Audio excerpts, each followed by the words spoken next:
One of the things I love about my job on the road calling college basketball is I get to make new friends and meet new people all along the journey. And one of my new friends is Matthew Malley, who is a former Boston College basketball manager. One of the things this year, Matthew, I made an effort in trying to do is meet as many managers as I could, because I know that's the infrastructure that makes these teams great and keeps everything together.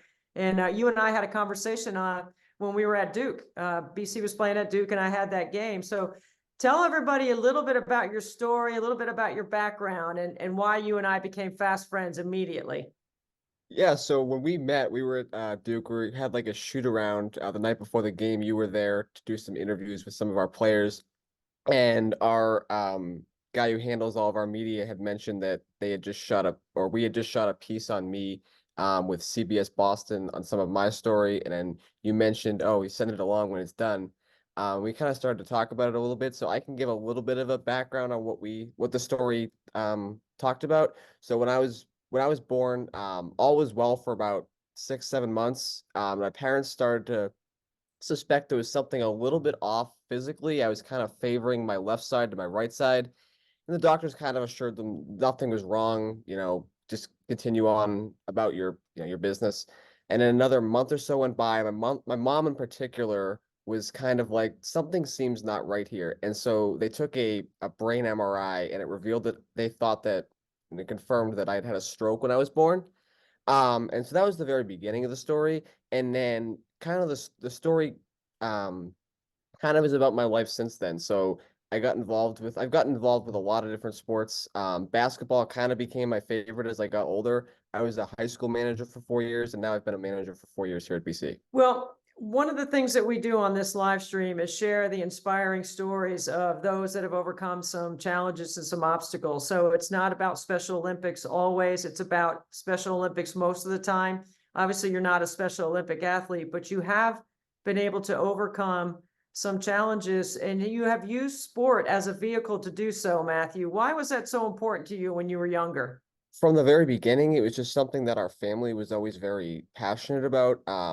My dad played baseball growing up. He played baseball for a couple of years in college, and it was always just kind of introduced to me. And I lived in Boston, and growing up living in Boston when I was little was a lot of fun. We had 12 championships in the span of 15 years. We're kind of paying for it now a little bit. A couple of our teams are not so good anymore. But it was always kind of around me. And I have two sisters who are both very active. They play hockey basically all year long, and so it just kind of became part of our family. And it just as time went on, it kind of became something that I was just really passionate about and really enjoyed. Sometimes people give you a free pass because they see you might have a disability. How do you feel about that? I don't enjoy it. I kind of because I for me it's kind of I want to prove to you that I can do whatever you're asking me to do, and I don't need to have things be, altered or changed. Like we might need to make some reasonable accommodations for what I'm doing, but I want to do basically whatever it is that everybody else is doing and to try to, kind of fit in with the rest of the crowd. And I think that for me, sports has kind of allowed me to do that. Like I've kind of just even with our team, like just kind of being with them and kind of like, eating meals and just kind of like being in their presence.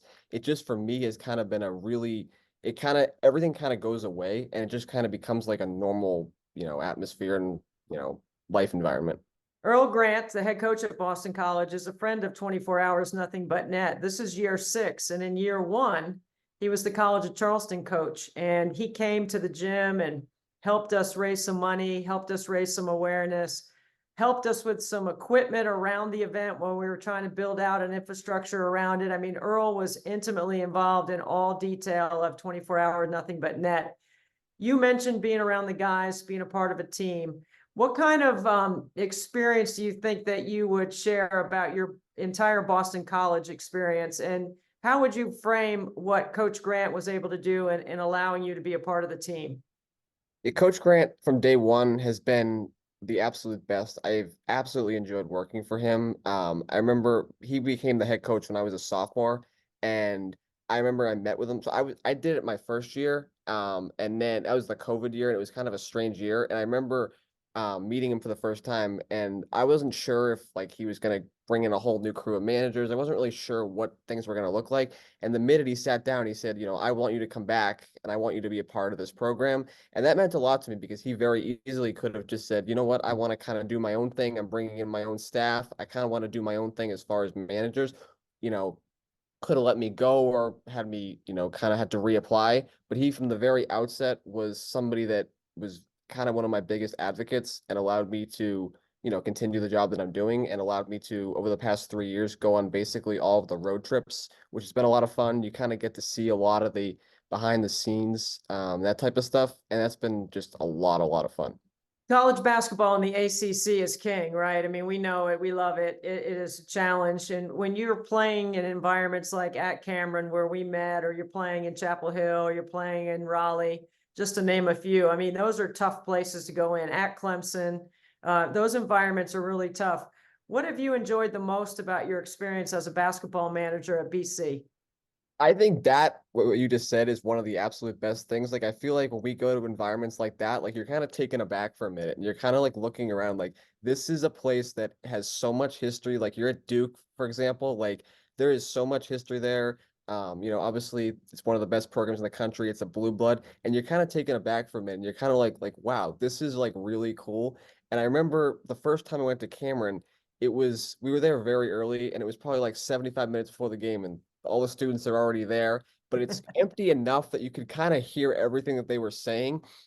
And within about 5 minutes, they somehow had pieced together my full name, where I went to high school, and then started chanting like "Let's go Zavarian," which is like the name of my high school. And I kind of looked over at them, and I was just kind of like, "Props to you!" Like it was one of the funniest things I think I've ever experienced. I think it's their endearing way of welcoming you to Cameron, knowing they probably knew your story, Matthew. They probably had researched everything about you and probably were saying, hey, we're glad you're here. That's what I'm going to take from that. You're getting ready to finish up your career, right? You're getting ready to graduate. What's next? Trying to figure it out right now. At the moment, I think my plan is to go to grad school here. I'm probably going to try to get my master's in sports administration, and I'm going to try to continue working with the team for another year. And I kind of hope to work somewhere in sports administration in a couple of years down the line. I don't know exactly what that will look like yet, but over the past 4 years, I've kind of realized that this is kind of the space that I want to be in, and you know, the space that I think I'm best suited to work. So that's kind of where I'm at right now. So I'm just trying to figure out where exactly I want to be.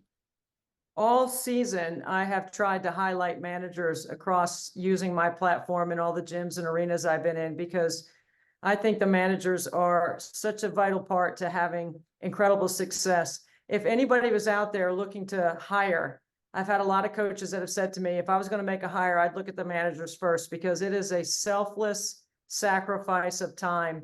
When you describe what you've been able to do for the BC program over the years, how would you describe your role? So I'm going to use a quote that one of our operations people used when he was kind of introducing what this role was to me and to other new managers.